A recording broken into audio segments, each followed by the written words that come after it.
la première des choses que j'aimerais savoir, peut-être c'est d'où les gens dans l'audience proviennent. Est-ce qu'il y a des étudiants de doctorat? J'en reconnais quelques-uns, mais... D'accord. Et ceux qui ne sont pas encore au doctorat, mais qui viennent ici pour savoir si effectivement ça pourrait les intéresser. Alors, bienvenue à tout le monde. Et nous avons la vice-doyenne de l'école de santé publique, donc la responsable ultime de tous les programmes d'enseignement. Alors, ce que l'on va faire, c'est qu'on va présenter les programmes, et en fait, le programme de doctorat, et aussi le futur programme, ce qui s'en vient, un programme d'EPA, et aussi un autre programme de doctorat qui s'en vient, celui de doctorat d'orientation plus professionnelle. Et ensuite, nous entendrons l'expérience de trois de nos diplômés qui vont nous dire des expériences différentes dans chaque cas. Et ça pourra, à ce moment-là, vous intéresser. On va essayer aussi, les présentations seront plutôt courtes, et on va essayer de faire en sorte que vous puissiez poser des questions. Tout ce qui vous intéresse, tout ce que vous avez voulu savoir sur, tout ce que vous voulez savoir sur le doctorat, que j'avais jamais osé demander. Alors, c'est le moment. Alors, c'est un doctorat en santé publique. Donc, ce n'est pas un doctorat un doctorat disciplinaire, c'est ni un doctorat en sociologie, ni un doctorat en biologie moléculaire ou en physique nucléaire. C'est un doctorat en santé publique. La santé publique a des caractéristiques. Et ce doctorat-là veut finalement vous initier à une expertise de haut niveau dans le domaine de la santé publique. C'est doctorat, je dois le dire. Et ce programme, je ne sais pas son but, c'est non pas de vous initier en santé publique, mais de vous rendre de grands experts dans le domaine de la santé publique, avec évidemment des spécialités, des soucis particuliers. Alors là, on peut se demander qu'est-ce que c'est que la santé publique. Alors, il y a de multiples définitions de la santé publique et au cours de l'histoire, même l'histoire récente, les définitions de santé publique ont varié. Mais j'en ai une en particulier, celle de l'ASC, ne serait-ce que parce que les premiers de ce pays qui est le Canada. Et c'est intéressant la définition de l'ASC parce qu'elle nous permet de savoir quelle est la fonction finalement du programme de doctorat, qu'il soit scientifique ou plutôt professionnel. Et qu'est-ce que l'on veut faire? Qu'est-ce qu'on peut faire avec le doctorat?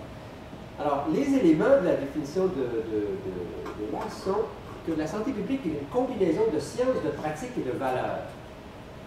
C'est-à-dire qu'on ne peut pas passer à côté de ces trois éléments-là, sciences, pratiques et valeurs.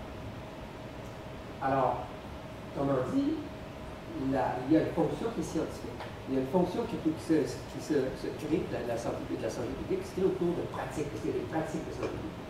Et si notre doctorat jusqu'ici a surtout été orienté vers la formation de gens qui remplissaient la fonction de science, il y a quand même des gens qui effectivement s'en allaient dans la pratique. Et il va y avoir, on va tenter de développer aussi un doctorat dans ce sens-là dans les années qui s'en viennent. Mais c'est aussi la santé publique, une activité qui parle de valeur. Donc la science, si on veut, n'est jamais qu'un élément de cette grand domaine d'activité qui est le domaine de la santé publique. On a une contribution à faire en tant que scientifique parce qu'on est dans la santé publique, mais on n'est pas toute la santé publique, on est un élément de la santé publique. Et c'est ce qui nous différencie des diplômes, des doctorats disciplinaires, on peut dire souvent la discipline scientifique va être contenue dans l'ensemble des activités scientifiques de cette discipline, tandis que ce n'est pas le cas en santé publique. Et là, ce continue, il dit combinaison de santé, de sciences, pratiques et valeurs. Pourquoi? Pour le maintien et l'amélioration de la santé des populations. Et là, le thème important, évidemment, avec celle de la santé publique, c'est des populations. On s'adresse à des populations. Ce sont des phénomènes qui se distribuent, finalement, dans une unité quelconque, sur un territoire. Donc, ce sont des populations. Les populations sont l'objet de nos intérêts. Dans population, sous-groupe, etc. On s'occupe des populations, on s'occupe des sous-groupes, on s'occupe de gens qui ont certaines caractéristiques, qui présentent certains risques, qui sont vulnérables, ou encore des populations entières, et qui se distribuent d'une certaine façon sur des indicateurs de santé. Alors, notre vision est, je dirais, profondément populationnelle. C'est ce qu'on appelle santé publique. Et c'est pour ça qu'on n'est pas en médecine. Il n'y a rien contre les médecins, au contraire, c'est très important. Mais ce que l'on fait, nous, c'est de la santé publique, et ce que l'on s'intéresse, c'est des populations. Je pense qu'il faut vraiment avoir cette idée dans la tête, ça fait partie de la définition même de la santé publique. Et on le fait comment? On le fait par, la santé publique, c'est une responsabilité de qui? Là, se dit, c'est une responsabilité de la société en entier. Alors, c'est une fonction sociale, effectivement. À peu près toutes les sociétés modernes, même depuis des siècles, ont toujours eu des actions vis-à-vis de la santé publique. Parce qu'il y avait des risques populationnels et des risques pour la santé. Ça, c'est les premières mesures de santé publique qui ont été des différents types de mesures. Alors, il y a eu toujours des efforts de société, les gouvernements ont toujours investi dans le domaine de la santé publique, les grandes publiques. Donc, des efforts de la société et comment? Par des actions qui sont collectives. Alors, c'est un peu notre domaine, hein, combinaison sciences, pratiques, valeurs, vis-à-vis des populations, efforts de la société et actions collectives.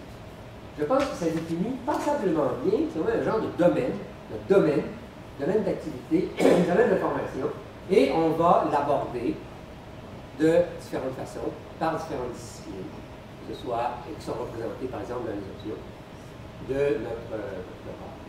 Alors, ça va de la toxicologie à la promotion de la santé. Et aussi, évidemment, par des activités, par des pratiques. Et, encore une fois, on va développer cet aspect-là. Alors, le PhD, ça fait quoi?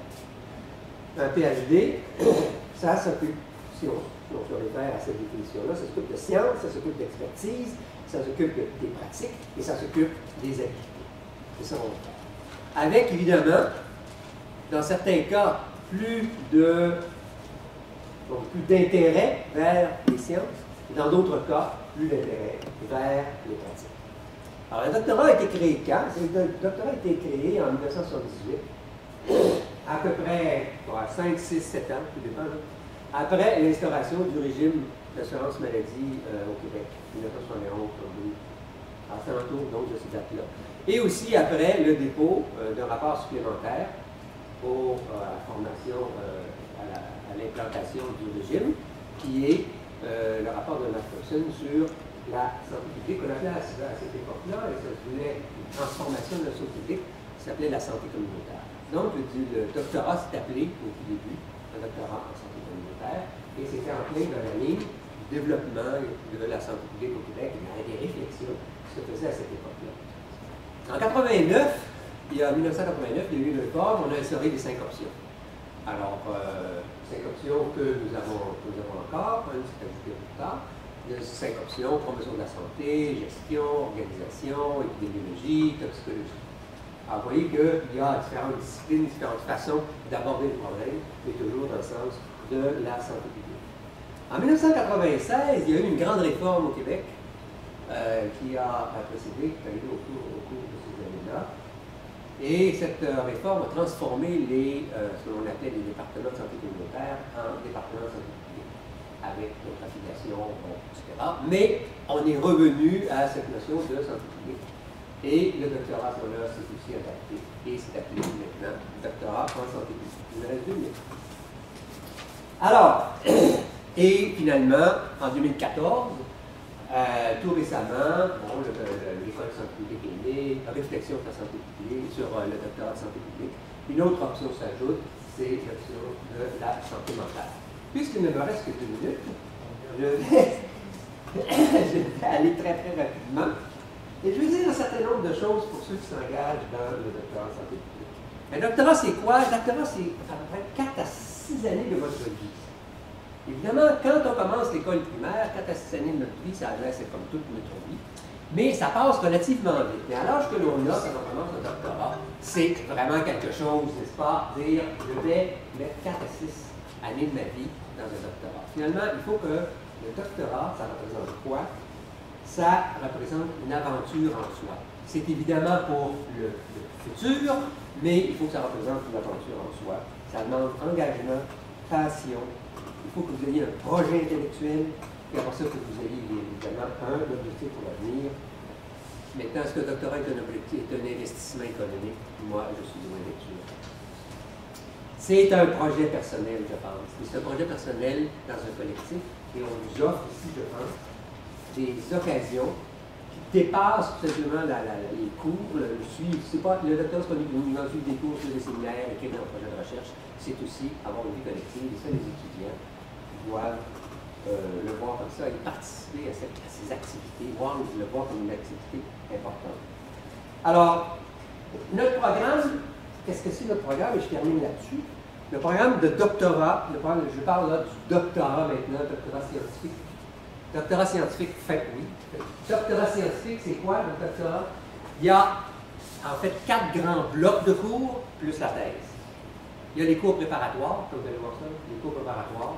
On a mis un maximum de cours préparatoires en un trimestre, si vous en avez besoin. Certains n'en ont pas besoin. Ensuite, il y a une formation en santé publique, réflexion en santé publique. Il y a des cours qui vont être liés à votre spécialité. Et on peut dire que la dernière année des 2 années de scolarité, à peu près, va être consacrée à la préparation du protocole de recherche, autant du côté méthodologique que du contenu, de façon à ce que vous puissiez, à ce moment-là, vous engager dans votre pratique. Je vous remercie. Et à ce moment-là, je demande à M. Parent de venir présenter les nouvelles initiatives que nous avons dans le domaine. Merci, professeur Bélan, de nous avoir fait une présentation aussi intéressante du doctorat. Si on n'avait pas déjà un PhD, ça nous donnerait envie d'en faire un. Mais je vais vous parler, moi, de 2 autres programmes de 3e cycle. Donc, nous diversifions notre offre de programmes de 3e cycle à l'École de santé publique. Donc, un programme court qui s'appelle le DEPA, le diplôme d'études professionnelles approfondies en santé publique, et un programme plus long qui est le doctorat professionnel. Donc, je commence avec le DEPA. Donc, c'est un programme d'1 an, un programme de 3e cycle d'1 an, qui a commencé avec l'année passée, il y avait une option qui était une option analyse et management. Et cette année, nous offrons 4 options. Donc, l'option analyse et management, l'option toxicologie, l'option épidémiologie et l'option santé mondiale. Donc, c'est un programme assez, on peut le faire à temps plein sur 1 an. C'est un programme qui est très concentré, qui comprend 10 cours. Et ça varie, évidemment, je ne donnerai pas le détail de tous les cours, vous pouvez voir ça sur les sites de l'admission, et qui est orienté vers, donc c'est un programme de 3e cycle, les gens ont déjà une maîtrise en santé publique ou ont déjà une maîtrise équivalente, vers le développement d'une expertise dans un champ de pratique particulier. Évidemment, il y a ce souci de développer l'expertise dans un champ de pratique, donc les étudiants arrivent avec un projet qui est lié à leur pratique ou à soit dans le milieu où les gens travaillent déjà ou dans le milieu où les gens voudront travailler. Donc on arrive avec un projet concret qu'on va développer dans le cadre de cette année-là et qu'on aura l'occasion de mettre en pratique et de développer encore plus dans le cadre d'un séminaire pratique qui se donne à la fin du DEPA. Donc, le DEPA sert à avancer son cheminement professionnel. Par exemple, si on regarde les clientèles, les gens qui pourraient être intéressés par ça, il y a évidemment tous nos gens qui ont déjà leur maîtrise en santé publique. Donc, si on fait une maîtrise en santé publique, l'étape logique ensuite, c'est de faire le DEPA en santé publique pour avoir, finalement, ce qui nous donne une plus-value par rapport à la maîtrise. On a un diplôme de 3e cycle et on se positionne favorablement sur le marché de l'emploi. Donc, on a un programme de 3e cycle d'1 an. Donc, c'est un investissement qui est significatif, mais qui est moins important qu'un PhD ou que l'autre programme dont je parlais tout à l'heure, le doctorat en santé publique. On peut acquérir une plus-value, un diplôme de 3e cycle en santé publique avec un investissement d'1 an tantôt. Donc, les étudiants qui ont déjà la maîtrise sont des candidats intéressants, mais aussi des praticiens. Donc, des gens qui sont dans le milieu, qui ont déjà une maîtrise, comme la plupart des praticiens, qui ont une expérience et qui veulent, pendant une certaine période, réfléchir de façon plus approfondie à cette expérience-là, qui ont peut-être un projet particulier au niveau de leur carrière, et qui veulent, en retournant dans le milieu académique, développer ce projet-là, développer certaines compétences reliées à ce projet-là. Donc, c'est une autre source une autre clientèle potentielle, des gens en activité professionnelle qui désirent développer leurs compétences. Une troisième clientèle du départ, ce sont les gens qui considèrent peut-être aller au doctorat, donc PhD ou doctorat professionnel, et qui ne veulent pas d'emblée, qui ne sont pas certains de s'engager d'emblée dans ce programme qui est relativement long, 3, 4, 5, 6, 7 ans. Et donc, le départ peut aussi être considéré comme une porte d'entrée vers le doctorat. En termes de contenu, le départ contient plusieurs des séminaires de doctorat. Quelqu'un qui fait, par exemple, l'option analyse et management va avoir fait les séminaires en organisation, en gestion, va avoir fait l'essentiel, au fond, des cours qui sont essentiels, d'une part, pour être admis au doctorat, et d'autre part, un bon nombre de cours qui seraient faits au doctorat en première année. Donc, le départ est aussi vu comme une porte d'entrée vers le doctorat. Donc, en gros, c'est ça. Je vais vous parler quelques minutes d'un autre programme qui est complémentaire du départ, qui est un programme, celui-là qui n'existe pas encore, mais qui, je pense, va être très intéressant. C'est le doctorat professionnel en santé publique. Vous êtes familier avec le PhD, dont François vient de vous parler, qui classiquement, c'est pas toujours le cas, mais qui classiquement vise à former plutôt des chercheurs ou des professeurs, vise plutôt une carrière académique, bien que beaucoup de nos étudiants au doctorat, nos diplômés au doctorat sont aussi des intervenants, des praticiens impliqués dans leur milieu. Donc le PhD ne vise pas nécessairement à former ça, mais le DRPH a cet objectif explicite de former des praticiens.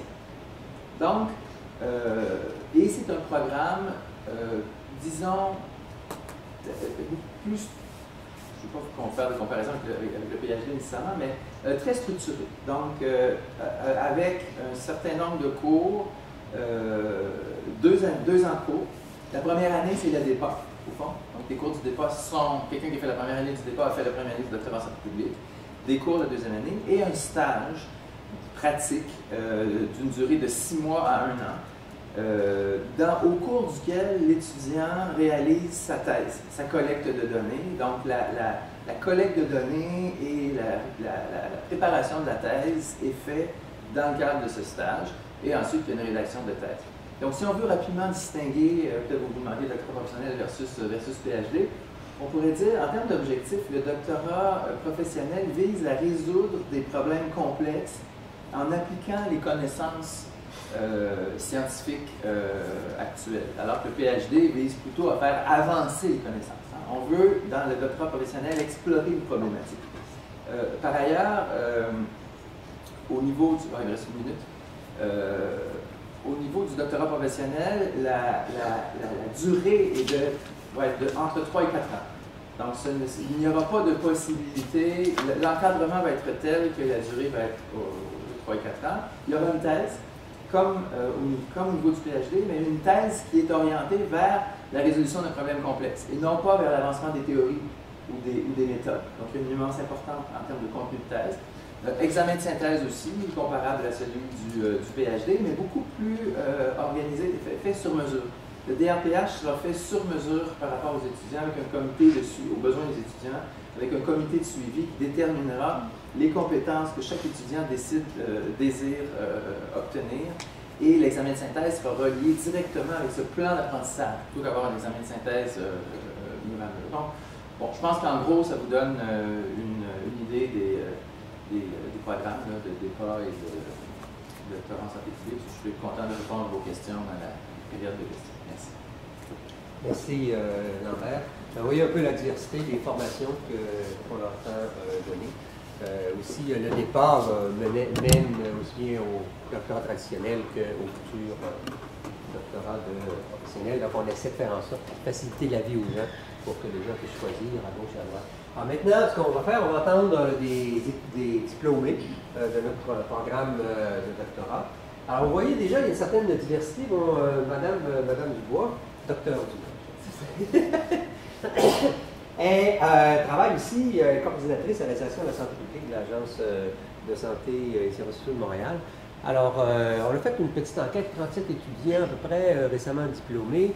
Il y en a là-dessus à peu près 5-6 qui sont professeurs dans différentes universités, dont une à l'université d'Hawaï, c'est pas mal, hein?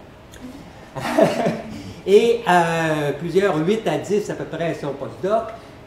Beaucoup travaillent, certains travaillent dans les directions de santé publique, les agences aussi de santé publique, Agence canadienne de santé publique. D'autres sont, comme vous voyez ici, M.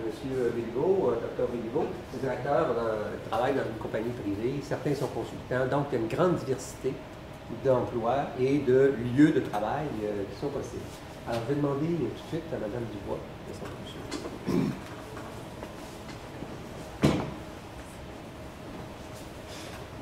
Merci. Bonjour. Tout d'abord, je vais mettre mon accord de licence. Je ne vous ai pas préparé de présentation électronique. J'ai souhaité vraiment vous témoigner en quelque sorte de manière un peu plus libre de mon expérience. D'entrée de jeu, j'aimerais remercier Mme Tasso de m'avoir invité aujourd'hui à partager avec vous le cheminement que j'ai parcouru au cours des dernières années. Je dois vous avouer que c'est une demande qui arrive peu fréquemment, mais qui, au départ, j'ai reçu la demande de manière un peu craintive, mais je dois vous avouer que ça a été un exercice. L'exercice de préparation a été un exercice fort intéressant pour moi à faire. Je tenterai de répondre du mieux possible à la question qui m'a été posée en répondant à 5 questions. La première question, simple, qui suis-je? Je vais tenter de me présenter rapidement auprès de vous. Ensuite, qu'est-ce que j'ai fait pour accéder au poste que j'occupe présentement? Suis-je satisfaite de ma situation actuelle? Et que me manque-t-il pour être comblé? Et c'est à refaire. N'ayez pas peur, ça ne sera pas trop psychologique mon truc. Je vais tenter d'être quand même assez objective. Tout d'abord, mon nom, je l'ai mentionné, c'est Nathalie Dubois. Je suis chercheur institutionnel. Qu'est-ce que ça veut dire, chercheur institutionnel? C'est-à-dire que je suis agente de recherche en planification, APPR, agente de planification, programmation et recherche dans une organisation publique, avec une nomination en quelque sorte de chercheur. Cette nomination, on l'obtient à l'agence lorsqu'on a une affiliation à une autre université. Et mon affiliation à l'université est celle rattachée à l'École nationale d'administration publique. Je vous dirais d'entrée de jeu que j'ai un profil ou un cheminement atypique, mais avec la réflexion que j'ai faite au cours des derniers jours, c'est un peu de ma faute que j'ai ce profil-là actuellement, et c'est par choix. Honnêtement, j'ai pris plusieurs décisions dans ma vie depuis la maîtrise, et c'est ce qui explique la situation que j'ai présentement. Alors, au quotidien, qu'est-ce que ça veut dire être professeur institutionnel? Alors, je suis coordonnatrice d'une unité d'évaluation, une unité que j'ai développée, dans laquelle on souhaite, en quelque sorte, à la santé publique, accroître la culture évaluative et permettre d'insérer, de donner une place plus grande à la recherche qui serait davantage crédible, valide au niveau scientifique, et instaurer aussi des structures administratives de recherche, des comités scientifiques, comités de pairs, etc. Je ne suis pas gestionnaire et c'est un choix que j'ai fait. Honnêtement, on me l'a proposé et j'ai refusé. Pour quelle raison? Pour me donner du temps de recherche, pour rédiger, pour participer à la recherche, tant au niveau de l'élaboration des devis que dans la réalisation des projets de recherche. Je dirige tant des projets organisationnels de plus ou moins grande envergure que des projets de recherche subventionnés. Je rédige des articles, je diffuse mes résultats, j'enseigne, puis j'encadre des étudiants. C'est en quelque sorte les tâches qu'on me demande de faire dans mon organisation. Qu'est-ce que j'ai fait pour accéder à ce poste? Bien, tout d'abord, moi, j'ai complété une maîtrise en administration publique à l'École nationale d'administration publique sous le volet évaluation de programme. Suite à ma maîtrise, je suis allée dans l'administration publique où j'ai travaillé et je me suis rendu compte qu'il y avait plusieurs façons de réaliser l'évaluation. Celle qui m'était proposé à l'époque, c'était de faire des évaluations davantage organisationnelles, qui étaient de nature plus une compréhension de l'évaluation qui était davantage celle d'une fonction administrative, d'aide à la prise de décision réalisée en peu de temps et principalement sur des données secondaires. Ce qui me plaisait un petit peu moins que ce que j'avais lu dans les bouquins sur l'évaluation, où la théorie pouvait prendre une place beaucoup plus importante et où les défis méthodologiques étaient très grands et intéressants. Ce qui a fait en sorte que j'ai plongé dans le doctorat. À l'École nationale d'administration publique, il y avait un programme, un nouveau, on en a entendu parler tout à l'heure de nouveaux programmes, mais à l'époque, il y avait un nouveau programme à l'ENAP de doctorat qu'on pouvait faire à temps partiel lorsqu'on était professionnel. Ce que j'ai fait. Et à l'époque, je travaillais à la direction de santé publique, alors j'ai pu poursuivre mes projets en santé publique et développer en quelque sorte les deux profils.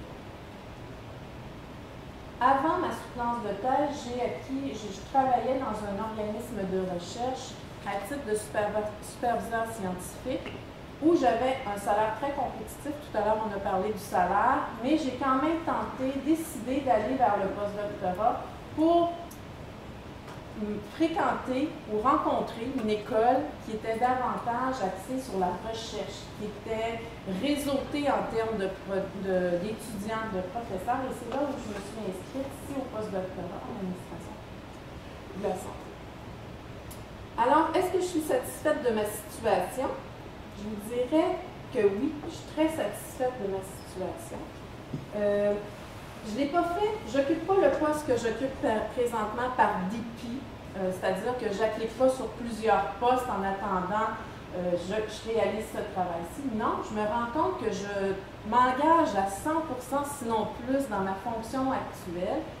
Et puis, je profite des subventions, je publie, je rencontre des étudiants, je fais de la formation, c'est ce qui m'habite et c'est ce que je fais, je pense, dans une université. Alors, je suis très satisfaite. Je contribue aussi, je pense, à la discipline de l'évaluation.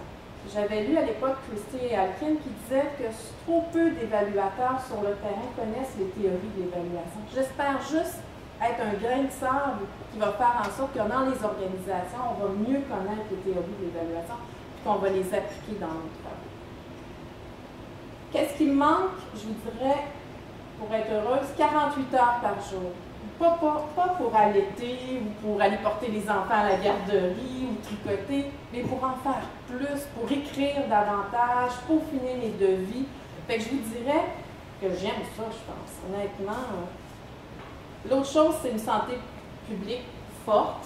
Je vous invite à la marche qu'il va y avoir pour la santé publique samedi. Je pense que présentement, on a parlé tout à l'heure de la loi 10, des autres lois qui suivent, mais je pense que la santé publique, présentement, on devrait avoir une préoccupation, et moi, directement, en tant que chercheur institutionnel, je vous dirais que ça me préoccupe. Et si c'était à refaire, ben, je vous dirais que je ferais la même chose. Honnêtement, je pense que l'administration publique est un monde intéressant, complexe, jumeler les deux, jumeler le domaine de la recherche et le domaine de l'administration publique, mais je pense que c'est un défi qui est fort agréable à relever. Je vous remercie. Alors, tantôt, je parlais de passion, n'est-ce pas? Ben voilà, vous avez une passion raisonnée. C'est exactement ce genre d'étudiant qu'il faut. Et si vous avez cette passion-là, ben voilà, vous êtes tout à fait dans la bonne direction. Alors, je demanderai à Mme Maillet.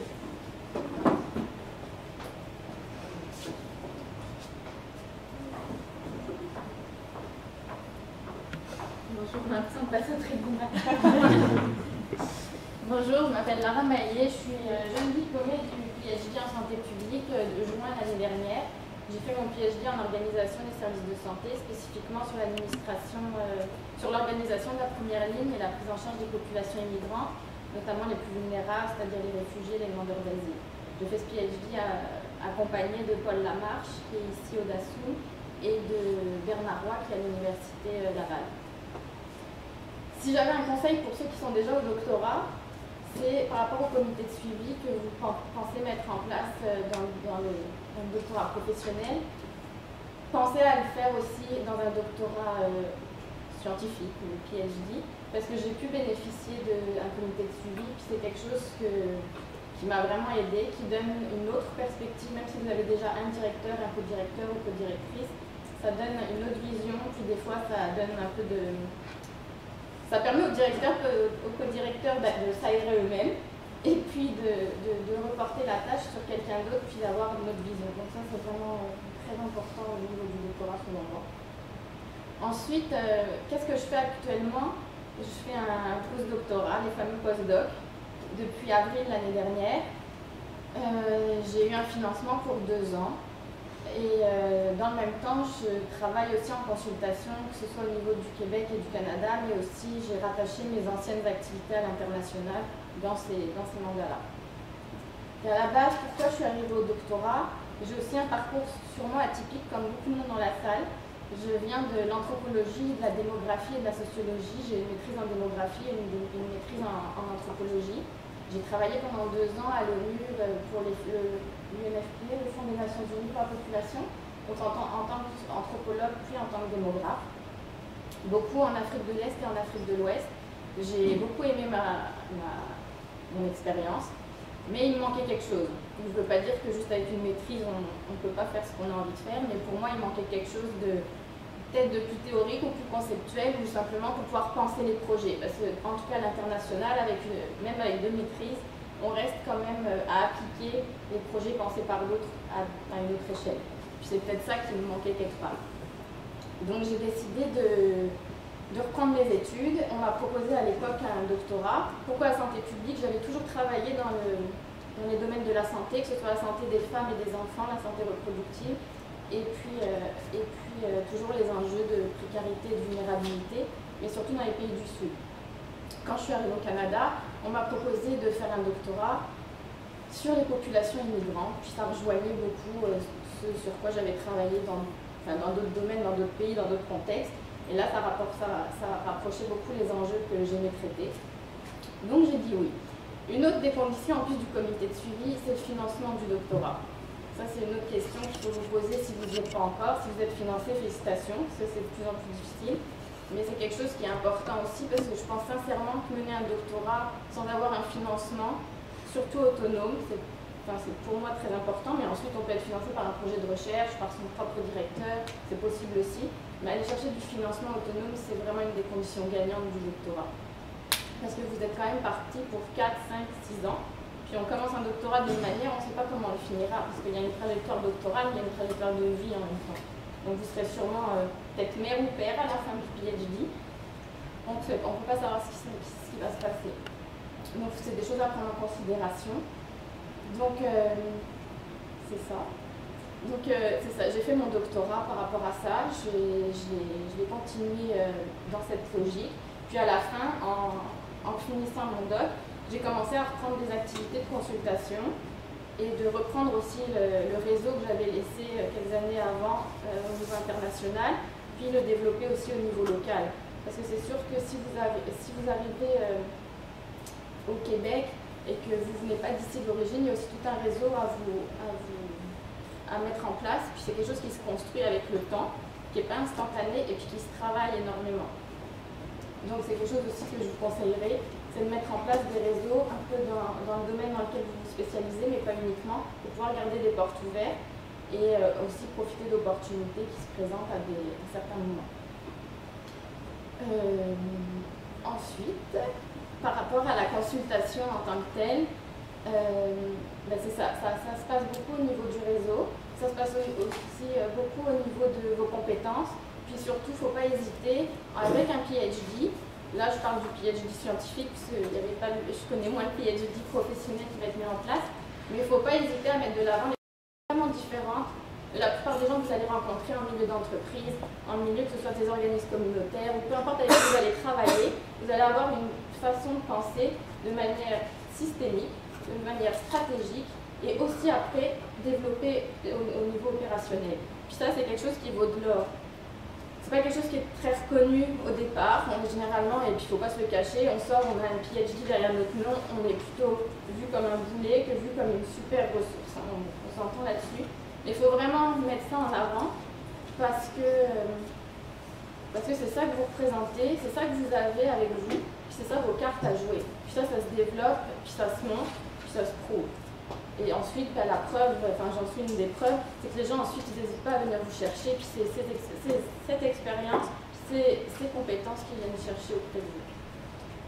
Voilà. Sinon, pour le postdoc, on pourra en parler aussi, mais le postdoc, essentiellement, vous êtes là pour produire énormément au niveau scientifique, mais pas uniquement. Vous continuez votre réseau aussi à le mettre en place au niveau académique. Si vous cherchez un poste académique, évidemment, mais un postdoc peut aussi servir à construire un réseau pour faire d'autres choses, que ce soit en consultation, dans une entreprise privée. Il faut le voir d'une manière assez ouverte. Voilà. Merci. Merci Mme Maillet. Alors, il y a certainement plusieurs choses à retenir de ce que Mme Maillet a dit, mais en ce qui concerne la façon de penser, je crois que c'est peut-être l'aspect que je retiens le plus. Et ce qui est intéressant, je pense, c'est que une façon de penser comme ça, à l'intérieur d'une formation doctorale, qu'elle soit plus pratique, qu'elle soit plus scientifique, ne s'acquiert pas en s'assoyant dans un séminaire, mais elle s'acquiert en discutant, elle s'acquiert en travaillant le collectif des étudiants, de considérer les autres étudiants comme des collègues, s'organiser des séminaires, s'organiser des clubs de lecture, participer à l'ensemble des activités scientifiques qu'on vous offre. Il y en a beaucoup d'activités scientifiques que l'école vous offre. Allez dans les séminaires, même si ce ne sont pas des séminaires de votre spécialité, de façon à apprendre comment les gens qui présentent raisonnent. Non pas seulement aller dans un séminaire parce que le sujet vous intéresse, mais pour vous demander les questions suivantes. Comment est-ce que cette personne a défini son problème de santé publique? Comment est-ce que cette personne a pensé sa démarche scientifique? Comment il a lié son problème avec ses méthodes et comment il est arrivé à certains résultats, de façon à se créer des façons de penser, voir comment les gens pensent et par la suite réutiliser ces façons de penser pour s'en créer une et finalement avoir ce que Mme Maillet vient de dire, c'est-à-dire pouvoir offrir par la suite une expertise qui représente une façon de penser, une façon d'organiser le monde et pouvoir effectivement faire ce travail. Mme Dubois vous a parlé tantôt. Alors, je demanderai à M.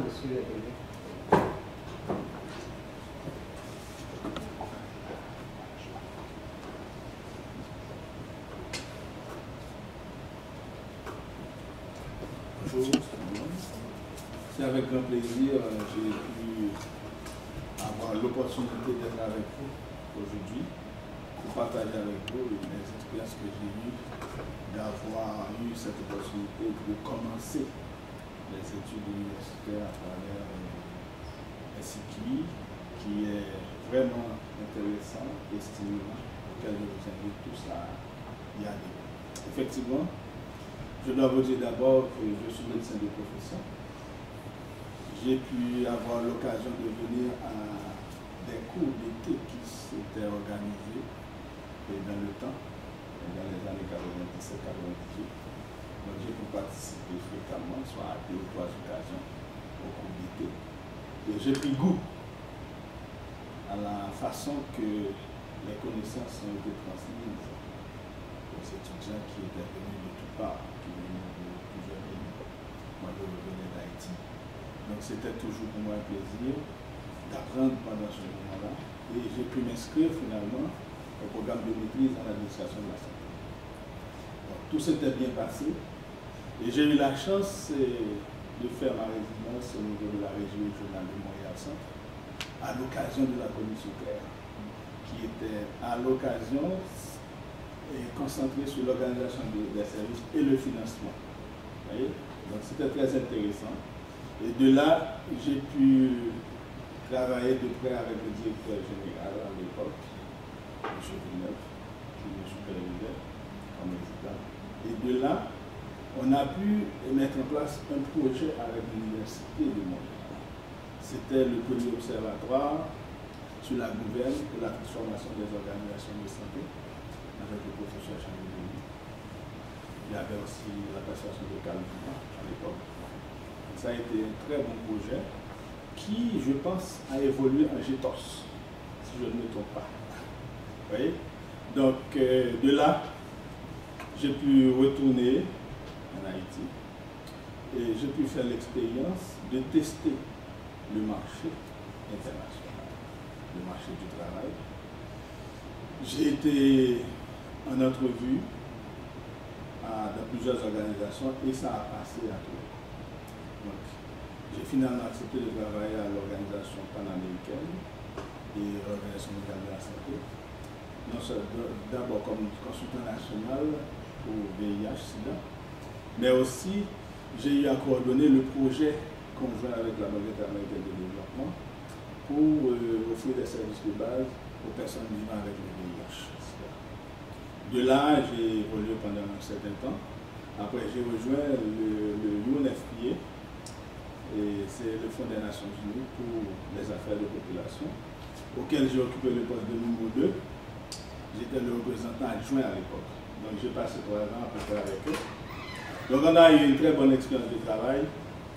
Et de là, j'ai pu me connecter aux autres organisations comme UNOCHA. C'est l'Office de coordination des affaires humanitaires qui est basé à Genève. J'ai eu à suivre des cours pour me préparer comme facilitateur pour la région de l'Afrique, etc., sur les procédures d'appel consolidées. Donc de là, j'ai eu quelques missions, des missions en Abéché, au Tchad, là où on accueillait les réfugiés du Darfour lors du conflit au Soudan. Ensuite, j'ai pu participer à d'autres activités au Sénégal pour les pays ACP et ACP, Afrique, Caraïbes, Pacifique, qui sont en conflit ou en post-conflit. On voulait mettre en place des programmes de santé de la production pour faire en sorte que ces aspects soient pris en compte dans les situations d'urgence. Okay? De là, j'ai rejoint l'Université d'État d'Haïti comme enseignant et j'ai eu la chance aussi de travailler avec mes anciens professeurs. Donc, non seulement on a préparé le programme ensemble, mais on a été sur le terrain pour enseigner 3 modules. J'étais impliqué dans 3 modules et je suis content que cette expérience soit bien réussie parce qu'on avait visé 2 grands objectifs. C'était d'abord pouvoir constituer un pool de formateurs capables d'assurer la relève au retrait de l'Université de Montréal qui était un appui à ce processus avec le financement du gouvernement canadien. Et aussi de créer un pool de gestionnaires au niveau du pays capables d'influencer les résultats du système. Donc ces 2 résultats ont été atteints et ça a été très intéressant. Chemin faisant, mes étudiants commencent à venir étudier au doctorat et je me suis dit qu'il faut emboîter le pas. Parce que j'aurais besoin d'assister davantage, d'apporter une contribution, vu que là-bas il y a une très forte déperdition de personnes qui ne veulent pas faire des mémoires, qui ne veulent pas faire des activités de recherche. Donc je suis embarqué non seulement pour pouvoir me repositionner, mais aussi pour pouvoir mieux accomplir les tâches d'enseignant. Voyez? Donc de là, j'ai pu trouver une connexion inattendue, c'est-à-dire en traitant mes services comme conseiller technique au ministère, à la ministre de la Santé publique, j'ai pu me connecter comme interlocuteur dans un circuit de recherche qui est mené par la CDC et d'autres partenaires comme l'OPS-OMS. Donc, ça m'a permis aussi d'avoir un recul réflexif qui me permet d'être un interlocuteur valable à un autre niveau. Et mon travail est très bien apprécié. Et je suis branché. Je suis branché à l'international, invité à tous les grands rendez-vous, et surtout dans les contextes actuels de surveiller les phénomènes émergents. Voyez. Mais aussi, il y a de très bons résultats aussi en Haïti à cause de ces supports-là, parce qu'on a infléchi le cours du choléra, on a infléchi le cours du chikungunya. Madame la ministre est nominée parmi les meilleurs ministres de l'Amérique à Harvard, etc. On a eu d'autres résultats encore qui sont très patents, très intéressants, et l'expérience a été vraiment intéressante, et on continue à avancer là-dedans.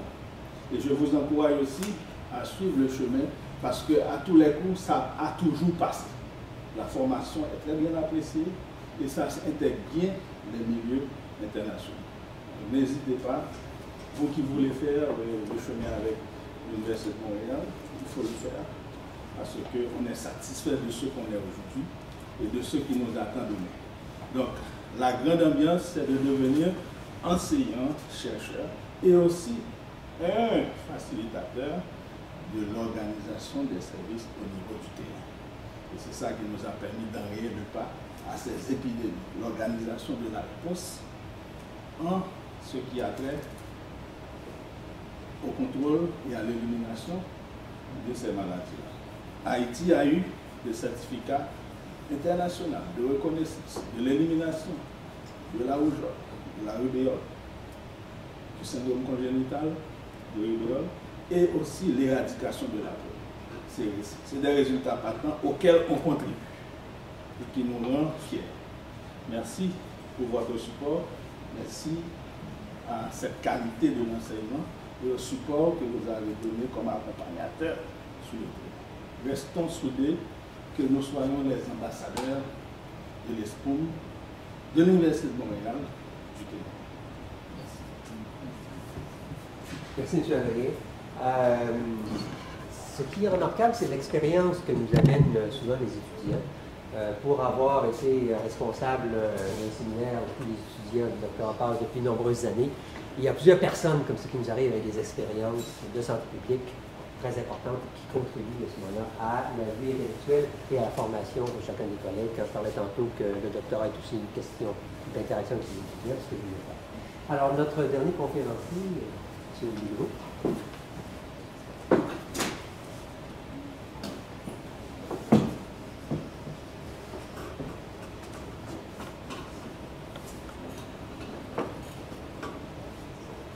Bonjour tout le monde, mon nom c'est Martin Bilvaux. Je suis directeur à Farsight. Farsight, on est une compagnie de biosimulation. Qu'est-ce qu'on fait? C'est on a des logiciels qui créent de façon virtuelle le corps humain, le corps d'un rat, le corps d'un chien, etc. Et moi, je suis directeur de pharmacométrie. Pharmacométrie, c'est quoi? C'est un mot un petit peu fancy, mais dans le fond, c'est de l'analyse de risque. Donc, c'est qu'est-ce que vous faites comme étudiant au doctorat. Il y a une certaine portion d'analyse du risque. Je fais la même chose. La seule différence, c'est que j'applique ça aux médicaments. Je ne fais pas ça aux grands problèmes de santé publique. Mais fondamentalement, c'est la même chose. Pourquoi? Parce que ce soit un médicament ou un toxique environnemental, on affecte une population très grande, des fois plusieurs milliers de personnes ou millions de personnes dans le cas de certains médicaments, qui sont administrés à des populations différentes, dépendamment qu'on administre le médicament aux États-Unis ou en Asie ou en Afrique, les réponses sont parfois différentes aux médicaments. Donc, on passe d'une problématique de population à une problématique d'un patient individuel, dans le sens que le médecin, lui, ce qu'il doit faire, c'est bien administrer le médicament à la personne qui est en avant de lui dans son boulot. Donc, en pharmacométrie, on est un pont entre les risques à la population en général qui prendrait ce médicament-là et la personne de façon individuelle qui est en avant de son médecin. Lui, cette personne-là, cet individu-là doit être bien dosé à la fin de la journée. Donc, la pharmacométrie, c'est ça, c'est quantifier ces relations-là, quantifier ces doses-réponses-là, et ce qu'on fait, c'est qu'on utilise nos logiciels de biosimulation pour faire ce genre d'analyse. Ça fait 10 ans que je suis à Farsight maintenant. Comment j'en suis arrivé là? J'ai un processus un petit peu typique. C'est atypique des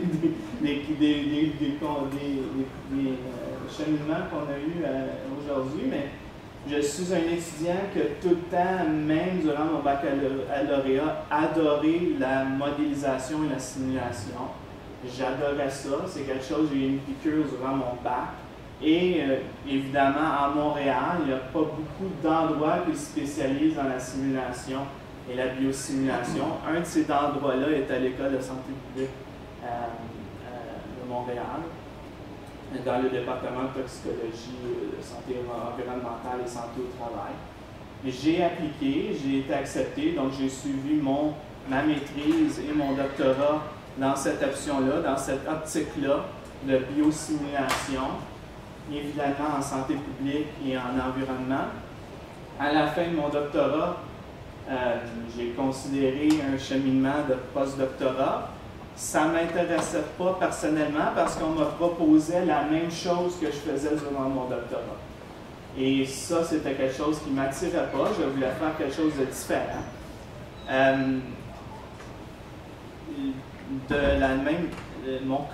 mes collègues, elle avait terminé son doctorat un petit peu avant moi. Elle était à Senneville, à Charles River. Et elle m'a dit, pourquoi tu n'appliques pas pour nous? Parce qu'on fait vraiment du pratico-pratique. Et c'était ça vraiment qui me manquait, et je manquais de pratique. Comment élaborer tous les jours des protocoles, comment administrer, faire des expériences au grand sens large du terme, de tous les jours, comment on manipule les animaux, comment on administre des doses, comment on fait des bioanalyses. Ce genre de trucs-là, ça me manquait. J'ai dit oui, ça m'intéresse, je vais faire ça. J'ai appliqué, donc j'ai été à Senneville comme directeur d'études au laboratoire Charles River pendant un bon 4-5 ans à faire ça. À la première année, c'est fun, c'est stimulant. Rendu la deuxième, troisième année, être pris dans le trafic pendant 2 heures, je restais dans l'est de Montréal. Bon, j'avais atteint un petit plateau de ce que je sentais que j'étais capable de contribuer par rapport à ce que le travail m'apportait. De façon, par chance, j'ai eu un téléphone d'une personne qui était à Farsight, à Montréal, qui dit « Martin », il me connaît par mon nom, c'est bizarre, « Pourquoi tu ne viens pas travailler pour nous? » J'ai dit, ben Farsight, j'utilise leur logiciel. À Charles River, j'utilisais leur logiciel. Je ne suis pas un ingénieur. Je suis pas ça. Écoute, nous, c'est pas vraiment ça qu'on fait. Nous, ils utilisent les logiciels pour les compagnies pharmaceutiques. Il y a des compagnies pharmaceutiques qui peuvent utiliser les logiciels eux-mêmes. Il y en a d'autres qui ne peuvent pas le faire ou ils ne veulent pas le faire. Ils nous engagent pour rouler les logiciels et faire les analyses. Ça t'intéresse-tu? J'ai dit oui, ça me semble intéressant, mais comment vous savez que je suis quoi? Je suis qui? Mais cette personne-là, qui était maintenant à Charles River, avait entendu parler de moi parce qu'elle participait aux différentes présentations publiques de l'école et avait eu communiqué avec moi par une tierce personne, avait eu mon CV, etc. Donc, j'ai abouti à Farsight à travers cette personne-là. Maintenant, ce que je fais, c'est pratico-pratique, je détermine des doses pour des enfants comme ça. Ça, c'est un projet que j'ai participé, nous, personnellement, notre groupe a déterminé la dose de la drogue nécessaire pour sauver cette petite fille-là. C'était une maladie congénitale que les enfants ne peuvent pas survivre. Donc, ils meurent durant les premiers 2-3 mois de leur existence. Le médicament, il faut qu'il soit administré à la naissance. Il faut en donner juste assez pour que l'enfant survive, mais il ne faut pas en donner trop pour causer des séquelles plus tard dans la vie. C'est nous qui avons dit aux médecins la dose idéale à administrer. Et cette petite fille-là, maintenant, elle a une dizaine d'années, elle est capable de courir dans l'océan, elle a survécu. Elle n'a aucune séquelle, elle est sur le médicament de façon permanente, on s'entend, mais aucune autre séquelle. Donc, à la fois, oui, je détermine les santé des populations, mais aussi je sauve des vies de façon individuelle avec ce que je fais. Puis je veux juste faire 1 minute pour déterminer pourquoi c'est important, le doctorat. Ça fait 10 ans que je suis à Farsight, j'ai une équipe de 10 personnes qui travaillent pour moi. Je peux vous dire que de façon, dans ma tête à moi, c'est déterminant que, et je reviens à ce que Laura a dit durant sa présentation, il y a une différence entre quelqu'un qui a un PhD et quelqu'un qui n'a pas un PhD. Cette différence-là fait que la personne qui a un PhD a une progression beaucoup plus rapide dans le marché de l'emploi. Pourquoi? Parce que ça s'aperçoit tout de suite que la façon que cette personne-là résout les problèmes est différente. Okay? Pourquoi que je trouve que c'est important en santé publique plutôt qu'une autre discipline? Parce que dans le domaine des médicaments, les gouvernements maintenant se rendent de plus en plus compte que ce n'est pas simplement l'individu qui est important, mais les sous-populations à risque. Donc, c'est quelque chose qui est applicable aussi dans le médicament, autant que dans les toxiques environnementaux ou les autres problématiques. Donc, la santé publique, il y a un gros avantage parce que la pensée est déjà là. Donc, on s'aperçoit que les gens qui graduent avec ce diplôme-là ont une façon de penser différente qui réussit très bien dans l'industrie à relier la problématique de donner le médicament à plusieurs personnes versus la problématique à donner le médicament à un individu en particulier. Merci, Gilles Béliveau. Alors, il est déjà 1 heure, malheureusement. On va peut-être pouvoir passer. Est-ce qu'on va avoir la peut-être question? Ben, 1 heure, on doit discuter. Oui, d'accord. Alors, je vais juste souligner une chose. M. Béliveau est en toxico. Et je donne encore une fois ce séminaire et j'ai toujours apprécié la présence des étudiants toxico qui apportent une autre perspective toxique très intéressante au débat sur différence santé publique. Aussi, il y a une chose importante, c'est-à-dire, oui, la santé publique, c'est la distribution, mais il y a effectivement ce problème de comment est-ce que la santé passe des distributions au corps des individus pour par la suite retourner vers des distributions de population. C'est un problème très, très important. Conceptuellement, on ne l'a pas réglé. Autre chose, je vais parler de simulations, surtout en toxicologie, mais les simulations, ce n'est pas uniquement en toxicologie, c'est aussi dans à peu près toutes les options qu'on pourrait s'en mêler dans ce domaine-là. Et malheureusement, chez nous, on ne le fait pas, et c'est peut-être un domaine dans lequel il faudrait investir et apprendre un peu plus de toxicologie. Alors, j'inviterais des gens à poser des questions. Malheureusement, M. Farran, professeur Farran avait un cours, mais si vous avez des questions à poser à quelques conférenciers, vous avez des questions? Oui, Madame la doyenne. J'avais une question sur la recherche institutionnelle. Dans quelle mesure, où est la marge de liberté pour le choix des thèmes sur lesquels tu fais tes recherches? Est-ce que c'est l'institution justement qui donne des grandes lignes et après tu le définis par toi-même? Comment est-ce que ça se compose? Liberté, comment?